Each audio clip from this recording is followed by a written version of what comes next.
జై శ్రీరామ్ అందరికీ నమస్కారం. వెల్కమ్ టు న్యూస్ అఖండ. నేను మీ కస్తూరి శ్రీధర్. మిత్రులారా, నరేంద్ర మోడీ ప్రభుత్వం ఎన్నికల్లో హ్యాక్ చేస్తానని చెప్పేసి స్వయానా ఒక బీజేపీ ఎంపీనే తీవ్ర వ్యాఖ్యలు అయితే చేశారు. సరే, ఇంతకు ఆ ఎంపీ ఎవరు, ఆ కథ ఏందనేది ఈ న్యూస్ ద్వారా చెప్పే ప్రయత్నం చేస్తా. న్యూస్ మాత్రం అలా టప్పాగా అయితే ఉండదు, ఓకేనా? మిత్రులారా, ఈ న్యూస్ చెప్పబోయే ముందు మీకు అందరికీ కూడా ఒక చిన్న విజ్ఞప్తి.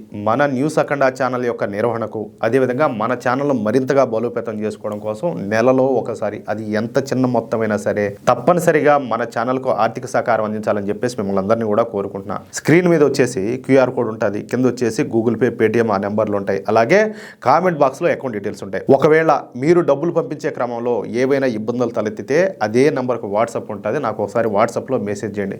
మీరు కాల్ చేసినప్పుడు నేను సమాధానం ఇవ్వలేకపోయినా మీరు వాట్సాప్లో మెసేజ్ చేస్తే తప్పనిసరిగా రిప్లై అయితే ఇస్తా. దయచేసి ఈజీగా తీసుకోవద్దు, ఎందుకంటే మీరు అందించేటటువంటి ఒక చిన్న సాయం మన ఛానల్ను ముందుకు నడిపిస్తుంది. దయచేసి అర్థం చేసుకుంటారని చెప్పేసి భావిస్తున్నా. సరే, ఇక న్యూస్ విషయానికి వస్తే, నరేంద్ర మోడీ ప్రభుత్వం ఎన్నికల్లో హ్యాకింగ్ చేస్తానని చెప్పేసి గత కొంతకాలం నుంచి 56 ఏళ్ల యువనేతటువంటి ఎవరా రాహుల్ గాంధీ ప్రచారం చేస్తా వస్తున్నటువంటి సంగతి మీకు అందరికి కూడా తెలిసిందే. 2024లో జరిగినటువంటి జనరల్ ఎలక్షన్ తర్వాత నుంచి జరిగినటువంటి ప్రతి ఎన్నికల్లోనూ కాంగ్రెస్ పార్టీ అయితే ఘోరంగా ఓడిపోతా వచ్చింది. మామూలుగా కాదు, ఖచ్చితంగా కాంగ్రెస్ పార్టీ గెలుస్తుంది అనుకున్నటువంటి రాష్ట్రాల్లో కూడా కాంగ్రెస్ పార్టీ ఘోర పరాజయాన్ని అయితే చవిచూస్తుంది. అసలు చాలా రాష్ట్రాల్లో కాంగ్రెస్ పార్టీకి చెప్పాలంటే దీనమ్మ డిపాజిట్లు కూడా రాకుండా పోయినాయి. డిపాజిట్లు కూడా లే. కాంగ్రెస్ పార్టీ నిర్వహించేటటువంటి సభలు కూడా జనాలు అయితే పెద్దగా రావడం లే. దీంతో అందరికీ ఈ రాహుల్ గాంధీ నాయకత్వం పైన అనుమానాలు అయితే పెరిగినాయి. అసమర్థుడు, అసలు వేస్ట్, పనికిరాడన్నట్టు చాలా మంది అసలు ఈయన కేరే చేయడంలే. ప్రజలకే కాకుండా కాంగ్రెస్ పార్టీ మిత్రపక్షాలకు కూడా రాహుల్ గాంధీ పైన నమ్మకం అయితే సన్నగిలింది. అంతేందుకు రీసెంట్గా ఎవరు ఆ జమ్మూ కాశ్మీర్ ముఖ్యమంత్రి ఒమర్ అబ్దుల్లా కూడా ఇలాంటి వ్యాఖ్యలు చేసినాడు. అంటే రాహుల్ గాంధీ నాయకత్వాన్ని ఎవరు కూడా అంగీకరించడం లేదన్నమాట. ఈ పరిస్థితి నుంచి తప్పించుకోవాలంటే రాహుల్ గాంధీ ఏం చేయాలి మామూలుగా అయితే? సరే, నేనైతే సమర్థుడిని అని చెప్పేసి ప్రజల పక్షాన్ని పోరాడాలా, ప్రజల సమస్యలు ఏవైనా ఉంటే గుర్తించాలా, వాటి కోసం చెప్పాలంటే ప్రభుత్వంతో మనం ఇప్పుడు పార్లమెంట్ సమావేశాలు జరుగుతున్నాయి ఆల్రెడీ. దీని అమ్మ నిలబడుకొని దుమ్ము లేపాలంటే ఏంది మీరు ఎందుకు చేస్తారా ఇలాంటి తప్పులన్నీ కూడా. అట్లా కాకుండా ఈయన ఏం చేస్తున్నాడు, నిద్ర లేచిన దాచి నిద్రపోయేదాకా ఈయన కావచ్చు, వీళ్ళ పార్టీ వాళ్ళు కావచ్చు, మొత్తం అబద్ధ ప్రచారాలే. అబద్ధాలతో ఎన్నాళ్ళని చెప్పి కాలాన్ని నెట్టుకొస్తారు, అవునా కాదా? ఇప్పుడు ఈయన ఏం చేస్తున్నాడు తెలిసిన, అందరి దృష్టిని మార్చేలా చేసి తప్పును వేరొకరి మీద రుద్దాల.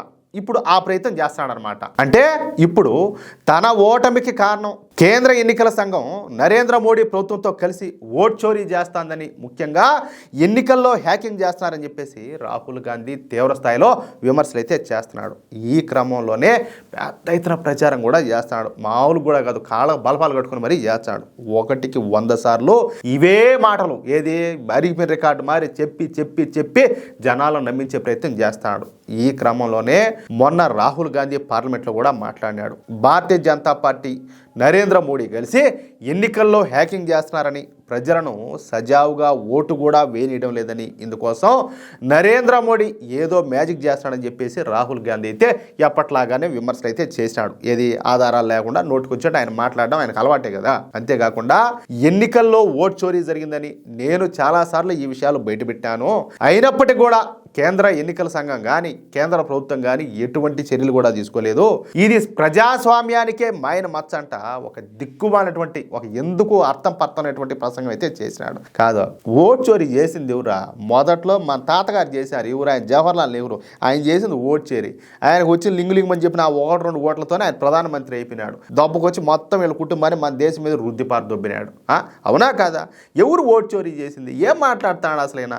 ఓట్ చోరీకి అసలు బీజం వేసిందే మన ఇంట్లోంచి కదా. ఈయన ఏం మాట్లాడుతున్నాడు అసలు? ఇక ఈ రాహుల్ గాంధీకి కౌంటర్ ఇవ్వడానికి మన లేడీ టైగర్ అయినటువంటి కంగనా రనౌత్ గారు రంగంలో దిగినారు. ఇక ఈ సందర్భంగా కంగనా రనౌత్ గారు మాట్లాడుతా, అయ్యా మిస్టర్ రాహుల్ గాంధీ, మీరు 20 ఏళ్ల నుంచి రాజకీయాల్లో ఉన్నారు. మీరు ఎన్ని విజయాలను సాధించారో నాకైతే తెలియదు, కానీ 95 సార్లు అపజయాలను అయితే సాధించినారు. ఆ లిస్టు మొత్తం కూడా నా దగ్గర ఉండాలి. మీ కాంగ్రెస్ ప్రభుత్వం అధికారంలో ఉన్నప్పుడు కూడా ఘోర పరాజయాలు సాధించారు. అర్థమవుతుందా? అంటే 2004 నుంచి 2014 దాకా కేంద్రంలో వాళ్ళ పార్టీనే కదా అధికారంలో ఉన్నిందా?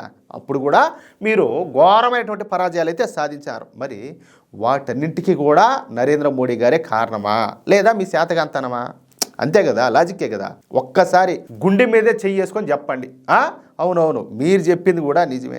ఎన్నికల్లో నరేంద్ర మోడీ గారు అయితే హ్యాక్ చేస్తున్నారు. అయితే మీరు అన్నట్టుగా ప్రధానమంత్రి నరేంద్ర మోడీ గారు హ్యాక్ చేస్తుంది ఈవీఎంలను కాదు, నరేంద్ర మోడీ గారు హ్యాక్ చేస్తుంది దేశ ప్రజల యొక్క హృదయాలను. ప్రస్తుతం ఎన్నికల సంఘం నిర్వహిస్తున్నటువంటి స్పెషల్ ఇంటెన్సివ్ రివిజన్ ఈ సర్ అనేది ఈ దేశానికి, ఈ దేశ భవిష్యత్తుకు ఎంతో అవసరం. ఈ ప్రక్రియ భారతదేశ భద్రతకు, మహిళల యొక్క ఆత్మగౌరవానికి ఎంతో కీలకం అంటూ కంగనా రనౌత్ గారు బలంగా తన వాణిని అయితే వినిపించినారు. అంతేకాకుండా గత ఏడాది కాలంగా పార్లమెంట్లో తన అనుభవాలు చాలా బాధ కలిగించాయని చెప్పేసి ఆవిడ ఆవేదన అయితే వ్యక్తం చేసింది. అంటే మొన్న ఈ మధ్య శశి థరూర్ గారు కూడా, అంటే ఆయన కాంగ్రెస్ ఎంపీనేలే, ఆయన కూడా ఒక మాట మాట్లాడినాడు.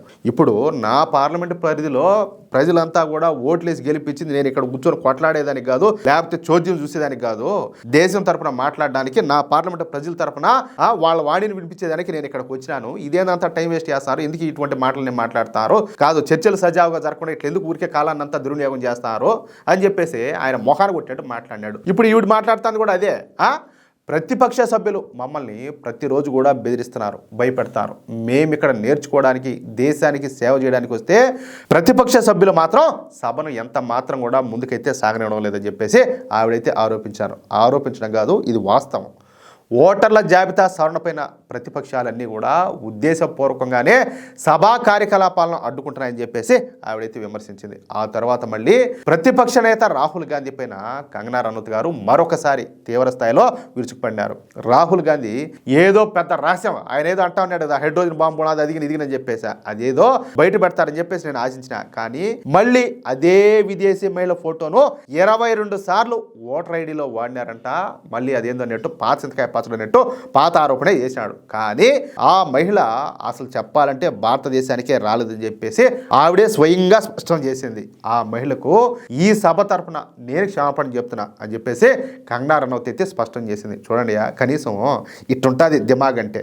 మన దేశంలో వాళ్ళ ఫోటోలు పెట్టి, వీళ్ళ ఫోటోలు పెట్టి ఏదైనా చేశానా అదొక రకం. ఒక విదేశీ మహిళ ఫోటో తీసుకొచ్చి, అంటే ఆవిడ ఇంతవరకు ఎప్పుడే కానీ మన దేశంలో అడుగు కూడా పెట్టలేదంట, ఆవిడ పేరు పెట్టి ఈడంతా కూడా ఓట్లన్నీ చోరీ చేశారని చెప్పేసి ఆయన మాట్లాడతాడు. ఎంత మేధావి అయినా, ఎంత గొప్పోడో ఒకసారి ఆలోచించుకోండి. భారతదేశంలో ప్రతిపక్ష పార్టీలో నా ఫోటోలను ప్రదర్శించి నన్ను అవమానించినారని, ఇది మహిళల యొక్క గౌరవానికి భంగం కలిగించడమేనని చెప్పేసి ఆ విదేశీ మహిళ మండిపడింది.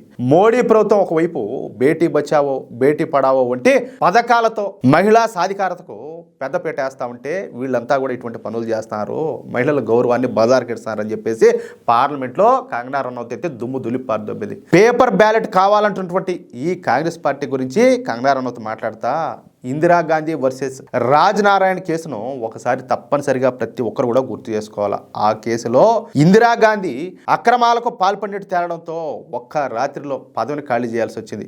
ఇప్పుడు పేపర్ బ్యాలెట్ కావాలంటున్న వాళ్ళంతా కూడా ఆ చరిత్రను అయితే మర్చిపోయినట్టున్నారు. ఇక్కడ ఇంకొక విషయం ఏంటంటే, సోనియా గాంధీకి పౌరసత్వం లేకుండానే 1980 నుంచి ఓటు హక్కునైతే వినియోగించుకునింది. ఇది నేను చెప్పడం కాదు, రికార్డుల్లో ఉండాలి. ఇదేనా ప్రజాస్వామ్యం అని చెప్పేసి ఆవిడ రాహుల్ గాంధీని సూటిగా ప్రశ్నించింది.